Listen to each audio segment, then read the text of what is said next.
बिस्मिल्लाहिर्रहमानिर्रहीम। अस्सलाम वालेकुम। मैं हूं सलमान हैदर। दुआ है परवरदिगार से कि उसने आपको और आपके अहले खाना को अपनी हिफ्ज़ अमान में रखा हो। रात गए पाकिस्तान तहरीक इंसाफ की जानिब से कुछ नई सब बंदियां हुई हैं। पहले तो पंजाब की क़ियादत में तब्दीली लाई गई, फिर पीके की आपको पता सूबाई सदारत तब्दील गई। अब सूबाई सदारत के बाद पाकिस्तान तहरीक इंसाफ के जनरल सेक्रेटरी से लेकर दीगर जो मुकामी क़ियादत है उसके अंदर भी अच्छा खासा रद्दोबदल अगले 24 से 26 घंटे के 30 घंटे के अंदर देखा जाएगा।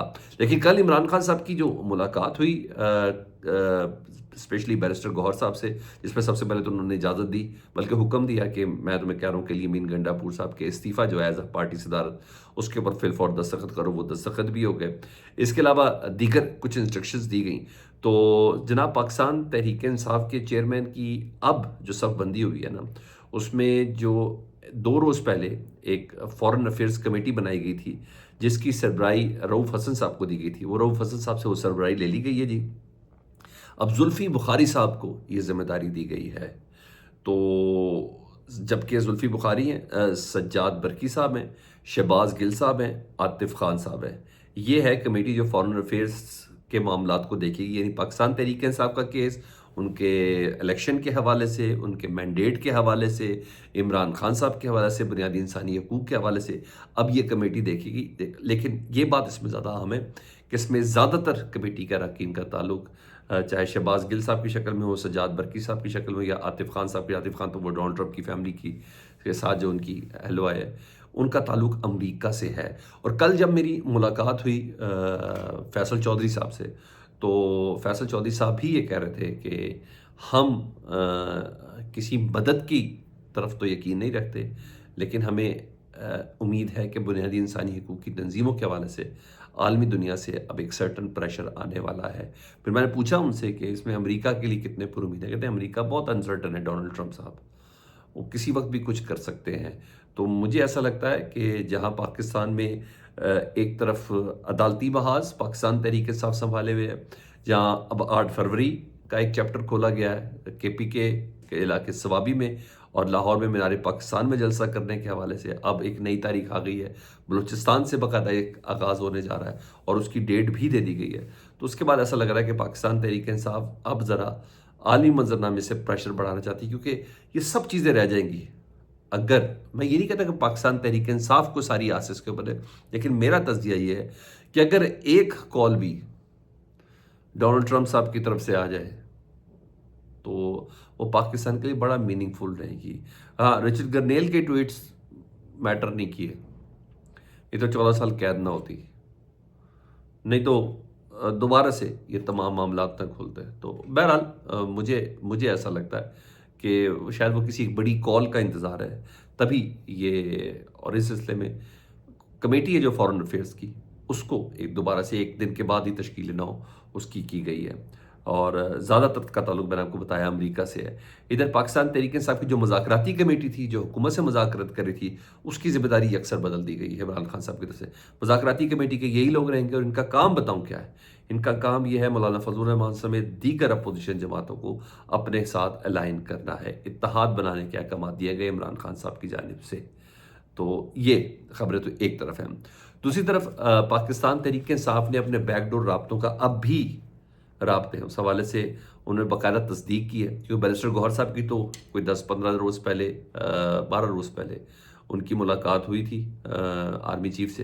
ये उससे हट की मुलाकात है जिससे मुतलिक आमिर इलियास राना साहब थे, उन्होंने ये बात कही थी कि जी एक मुलाकात हुई लेकिन आर्मी चीफ से नहीं, थोड़ा निचले लेवल की दोबारा राब्ता हुआ है बैरिस्टर गौहर साहब से। तो रऊफ़ हसन साहब रात को एक प्रोग्राम में कहते हैं, उन्होंने कहा मैं बिल्कुल कहूँगा, मैं ये नहीं कहूँगा कि हमारी बातचीत ख़त्म हो गई है। उन्होंने कहा बिल्कुल हमारी बातचीत ख़त्म नहीं हुई, अब भी हम लोगों से वो राब्ते में हैं और राब्ते में रहेंगे। हाँ, मैं किसके साथ राब्ते में, ये नाम मैं नहीं बताऊँगा। और यही बात, इतना जुमला ही मेरे ख्याल है हुकूमत की परेशानी के लिए काफ़ी है कि रऊफ़ हसन साहब जैसा सीनियर रहनुमा जो सेक्रेटरी इत्तलात भी रहा हुआ है, वो बैकडोर राब्तों के हवाले से और हालिया कनेक्टिविटी के हवाले से वो बात कर रहे हैं। इधर इमरान खान साहब ने मुज़ाकरात के हवाले से मज़ीद कुछ तगड़ी स्टेटमेंट दी है और वो भी उनके ऑफिशियल अकाउंट से ट्वीट हुई है, जिससे मुतलिक इमरान खान साहब को कहा जा रहा था ना कि भाई आप कुछ दिनों के लिए ज़रा खामोश हो जाएं, तो शायद आसानियाँ पैदा हो जाए, इमरान खान साहब रिहा हो जाएं, कुछ भी हो जाए। जिस पर बकौल फैसल चौधरी साहब कहते हैं कि मैंने इमरान खान साहब से कहा कि दरख्वास्त ये आई है کہ آپ تھوڑی دیر خاموش رہیں، تو کیا کہنا ہے؟ تو انہوں نے کہا عمران خان صاحب نے کہ جا کے کہہ دو کہ میں کیوں خاموش رہوں، میں نے کیا کچھ غلط کہا ہے یا میں کچھ غلط کہہ رہا ہوں؟ مجھے 14 سال قید دی گئی، میرے 14 کارکنوں کو 26 نومبر کو شہید کیا گیا، خاص ججز سے فیصلے کرائے گئے، اور کہتے ہیں خاموش رہوں؟ میں خاموش نہیں رہوں گا۔ اور یہی وجہ ہے کہ انہوں نے رات کو پھر اس بات کو اسٹیبلش کیا کہ فارم 47 کی حکومت کو صرف ایک کٹ پتلی ہے جو اسٹیبلشمنٹ کی رضامندی کے بغیر ناشتہ بھی نہیں کر سکتی۔ یہ حکومت جوڈیشل کمیشن کے قیام سے راہ فرار اختیار کر رہی ہے کیونکہ اس کے دل میں چور ہے۔ 9 مئی اور 26 نومبر کے سانحات کا حساب لیے بغیر ہم آگے نہیں بڑھ سکتے۔ ہمارے لوگوں کو قتل کیا گیا، اغوا کیا گیا، زخمی کیا گیا اور بے جا مقدمات قائم کر کے ملٹری حراست میں دیا گیا۔ دنیا کی تاریخ میں کہیں سیکیورٹی فورسز اپنے ہی شہریوں پر سیدھے فائر نہیں کھولتی۔ یہ خاموش رہنے والے بندے کی باتیں نہیں ہیں نا سر۔ مگر ہمارے کارکنان کے ساتھ یہ ظلم بھی کیا گیا۔ ان واقعات کی تحقیقات کے لیے کمیشن کا قیام ناگزیر ہے، اور کمیشن نہ بنانا حکومت کے جھوٹا ہونے کی نشانی ہے۔ یہ ہمارے خلاف پروپیگنڈا کرتے تھے کہ ہم مذاکرات کی میز پر بیٹھنے کو تیار نہیں، مگر حقیقت یہ ہے کہ ہم ملک کی خاطر مذاکرات کے لیے آئے تو یہ کمیشن کا مطالبہ سنتے ہی دم دبا کر بھاگ گئے، کیونکہ ان کی نیت میں کھوٹ ہے۔ میرے خلاف جھوٹے مقدمات چلانے کے لیے پروسیکیوشن کو 50 کروڑ روپے کی رقم ادا کی گئی۔ اس کے علاوہ بھی ججز پہ پیسہ لگایا گیا، وکلا پر حکومت کا پیسہ لگتا ہے، اور وہ پیسہ ہے جو عوام اپنے خون پسینے کی کمائی سے ٹیکس کی صورت میں بھرتی ہے، جسے سیاسی انتقام لینے کے لیے ضائع کیا جا رہا ہے۔ اس عدم استحکام کی بدولت 2 سالوں میں 18 لاکھ لوگ یہ ملک چھوڑ کر بیرون ملک منتقل ہو چکے ہیں۔ یہ المیہ ہے۔ پاکستان کی تمام ایجنسیوں کو تحریک انصاف کو کچلنے کے کام پر لگایا گیا ہے تاکہ 8 فروری کو اس ملک کے عوام کے مینڈیٹ پر جو شب خون مارا گیا ہے وہ سامنے نہ آ سکے۔ اگر ایجنسیوں کو سیاست کی بجائے اپنا کام کرنے پہ لگایا جاتا تو آج ملک پہ دہشت گردی کا ناسور دوبارہ سر نہ اٹھا رہا ہوتا۔ یعنی پاکستان کی ایجنسیوں پر انہوں نے کہا ہے یہ ہمیں توڑنے میں لگی ہیں، یہ دہشت گردی کا تدارک کرتی تو اتنی دہشت گردی پاکستان کے اندر نہ ہوتی۔ انہوں نے کہا یا خان پارٹ 2 ہے بھائی، اور یہ کٹ پتلی حکومت مجھ پر جھوٹے مقدمات کا جواز بنا کر مجھے جیل میں رکھے ہوئے ہے۔ القادر کا مقدمہ بھی بھونڈا اور توشہ خانہ کا مقدمہ بھی۔ میں موجودہ چیئرمین نیب اور جج ناصر جاوید جنہوں نے ان کو 14 سال قید دی ہے، جس کی کارکردگی سپریم کورٹ کے فیصلے میں سب کے سامنے ہے، کے خلاف اس معاملے پر قانونی جارہ جوئی کروں گا۔ نیب کا مقصد پاکستانی عوام کا لوٹا ہوا پیسہ واپس لکھوانا ہے، نہ کہ سیاسی انتقام کی غرض سے اسٹیبلشمنٹ کا اعلیٰ کار بننا۔ انہیں کہا یہ نہیں ہائی کورٹ کی جو نئی تقرری ہے جج راجہ منہاز صاحب کی شکل میں، جن کو توشہ خانہ 2 کی اپیل کا کیس تھمایا گیا ہے، انہوں نے کہا مجھے شدید تحفظات ہیں۔ اس کی وجوہات یہ ہیں کہ سب سے پہلے تو ارشد منہاز صاحب کا جو بھائی ہے نا، جو جج ہیں، ان کا سگا بھائی 9 مئی کے مقدمات GH حملہ کیس میں میرے خلاف وکیل ہے۔ یعنی وہ بندہ ان کا بھائی میرے خلاف وکیل ہے، جج میرے خلاف حق میں فیصلہ کیسے دے سکتا ہے؟ انہوں نے کہا راجہ منہاز ایک ایسی ترمیم کی بابت جج بنے جس ترمیم کو ہم سرے سے مانتے نہیں ہیں، 26ویں آئینی ترمیم کی بات کر رہے ہیں، اور یہ کٹ پتلی نامکمل جعلی پارلیمان کی جانب سے منظور کی گئی غیر آئینی اور غیر قانونی ترمیم ہے۔ یہاں تک انہوں نے کہا ہے۔ اور اس کے علاوہ مزید عمران خان صاحب کہتے ہیں کہ القادر کے معاملے میں لندن کی عدالت کا فیصلہ بھی سامنے آ چکا، جس سے واضح ہے کہ یہ رقم حکومت نہیں بلکہ سپریم کورٹ کے اکاؤنٹ میں آئی تھی۔ اسی لندن کی عدالت کے فیصلے سے یہ واضح ہو گیا ہے۔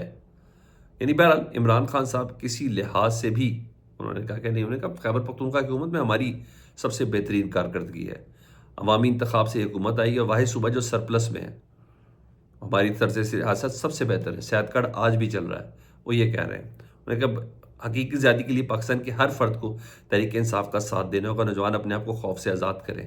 مولانا رومی کے بقول جب انسان کے پاس پر ہیں تو اس کا چیوٹیوں کی طرح رینگنا نہیں بنتا، لہذا خوف کے بت توڑ کر تحریک انصاف کی ممبرشپ کمپین کا بڑھ چڑھ کر حصہ بنے۔ یہ چیز تھی۔ ادھر پاکستان تحریک انصاف نے تمام اپوزیشن کے ساتھ نہ صرف مل کے چلنے کا بلکہ انہوں نے اپنے جلسوں کا آغاز بلوچستان میں ہرنائی سے کرنے کا فیصلہ کیا جی۔ یہ بھی عمران خان صاحب کے حکم پر 31 جنوری کو جلسہ کریں گے جی بلوچستان میں ہرنائی، اور وہاں کہا جا رہا ہے کہ مارنگ بلوچ صاحبہ کو بھی دعوت دی جائے گی۔